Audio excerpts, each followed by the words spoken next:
লঞ্চটা তো খালি হয়ে গেল, এসেছি প্রায় 2-2.5 ঘন্টা হয়ে গেল। তো এখন আমিও স্কুটিতে উঠে পড়ি।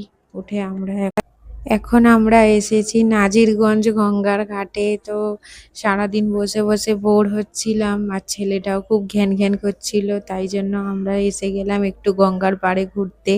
তো দেখো এটা নাজিরগঞ্জের গঙ্গার পাড়। তো দেখো এখানে কি সুন্দর ভিউ, আর এখানে একটা লঞ্চ এসে দাঁড়িয়েছে, কি বড় লঞ্চ। আমার মানু ওর ড্যাডির কোলে, আমাদের সাথে এসেছে বিট্টু আর ভাই। তো আমরা সবাই মিলে ঘুরতে এসেছি গঙ্গার পাড়ে। বেশ ঠান্ডা ঠান্ডা হাওয়া চালাচ্ছে এই পচা ভ্যাপসা গরমের মধ্যে, বেশ ভালো।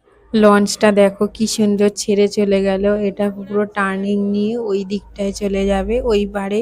তো ওই পারে কি ঘাট আছে আমি ঠিক জানি না, তো একদিন যাওয়ার খুব ইচ্ছা। তো যাই হোক, আমার বন্ধু এসেছিল কিছুদিন আগে, তো সেই ভিডিওগুলো তোমাদের দেখাবো। তো ওরাও এই নাজিরগঞ্জ পার হয়ে, এই গঙ্গার ঘাট পার হয়ে ওই পারে যায়। তো ওরা বলতে পারবে, ওদেরকে আমি জিজ্ঞাসা করবো যে ওই পারে ঘাটটার কি নাম। তো দেখো লঞ্চটা কি সুন্দর ঘুরে গেল কয়েক সেকেন্ডের মধ্যে। তো ওইটা এখন যাবে ওই পারে। তো গঙ্গার পাড়ে হাওয়া খেতে খুবই ভালো লাগে। তো কিছুদিন আগে গিয়েছিলাম সাঁকরাইলে গঙ্গার পাড়ে, তো সেই ভিডিও তোমাদের সাথে শেয়ার করেছিলাম। ওখানে পাড়টা বেশ দীঘার মতো, বেশ চটান, কিন্তু প্যাসেজটা খুবই কম রাস্তার ওপরে। তো আর ওখানটা পুরো স্ল্যান্টিংভাবে ঢালটা করা আছে, তো যেতে ভয়ও লাগবে। যাই হোক, দেখো লঞ্চটা কি সুন্দর ঘুরিয়ে নিল, ঘুরিয়ে এখন ওই পারে যাবে। আর আমরা এখন দাঁড়িয়ে দাঁড়িয়ে দেখছি, গল্প করছি, হাওয়া খাচ্ছি। তো বেশ মজাও হচ্ছে, ভালোও লাগছে। আর কি সুন্দর ওয়েদারটা দেখো, বেশ মেঘলাও করেছে, একটু একটু তুলো ভেজা মেঘ আকাশে। তো বৃষ্টির তো কোনো সম্ভাবনাই নেই। কথা বলতে বলতে আমরা অপেক্ষা করতে করতে দেখো ওই পার থেকে একটা লঞ্চ এসে দাঁড়িয়েছে। কত ভিড় হয়েছে, কি ভিড়, বাপরে বাপ!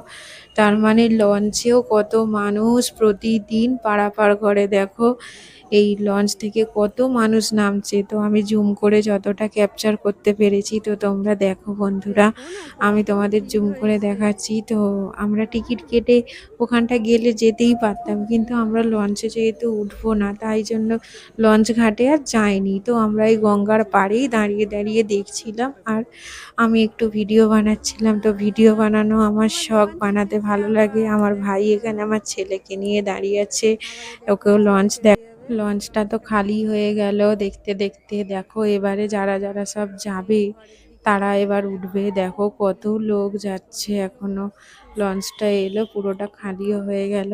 এবার যারা আবার ওই পারে যাবে তো ভর্তি হবে। যাই হোক, তো আমরাও এবার বাড়ি যাব, কেন কি অনেকক্ষণ এসেছি, প্রায় 2-2.5 ঘন্টা হয়ে গেল।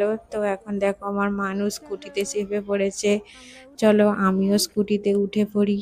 উঠে আমরা এখন বাড়ির দিকে রওনা দেব।